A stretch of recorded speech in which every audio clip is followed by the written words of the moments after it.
Il y a des cas de grippe aviaire enregistrés au moins dans cette région au Burkina Faso. C'est au total 47 foyers qui ont été confirmés dans les cascades, le centre-ouest, le centre-sud, le nord ou le plateau central. La grippe aviaire, cette maladie qui affecte les volailles domestiques ou les oiseaux sauvages, a déjà décimé environ 500 000 volailles et occasionné la perte d'1 300 000 plaquettes d'œufs de consommation. À ce jour, il n'y a pas de remède contre cette maladie qui réduit les pontes, trouble la respiration et peut causer la mort de 100% de l'effectif d'une volaille.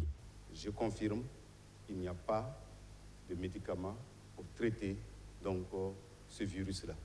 C'est pourquoi il est important de beaucoup plus travailler sur la prévention, parce que dès qu'elle est là, la seule chose qui reste, c'est d'abattre.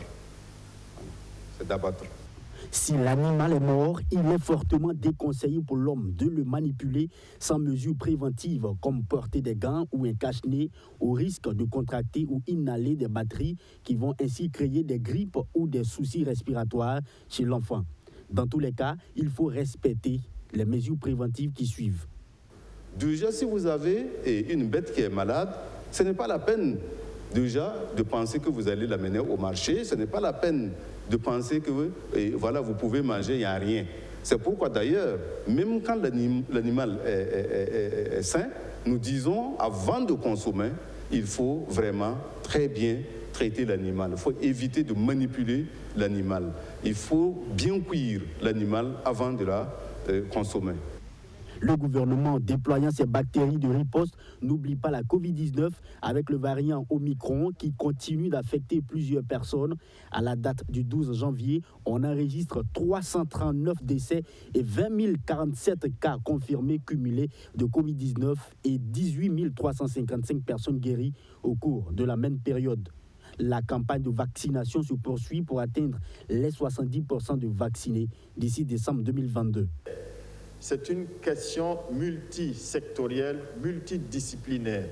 Et pour réussir ce combat, nous devons avoir une approche holistique et une collaboration intersectorielle afin que chacun, en ce qui le concerne, puisse s'impliquer pour que nous puissions atteindre cette cible. En ce qui concerne la quantité de vaccins, nous en avons suffisamment pour atteindre cette couverture et les ressources ont également été mobilisées. Pour l'heure, la vaccination n'est pas obligée, même si la législation le permet, précise le ministre de la Santé, et la résurgence de la maladie peut s'expliquer à divers niveaux. La raison est multifactorielle, climatique, géographique, etc. Et donc, une seule raison ne peut pas justifier la recrudescence de la maladie. Retenez que ce n'est pas spécifique au Burkina, c'est une recrudescence mondiale. Pour la prise en charge des cas graves liés à la Covid-19, le ministre de la Santé rassure que les hôpitaux publics disposent de plateaux techniques adéquats, des respirateurs et oxygène à Dori, à Fada, à Bobo-Dioulasso, à Yalgado, à Bogodogo, à Banfora, à Koudougou, à Tenkodogo et dans bien d'autres villes du pays.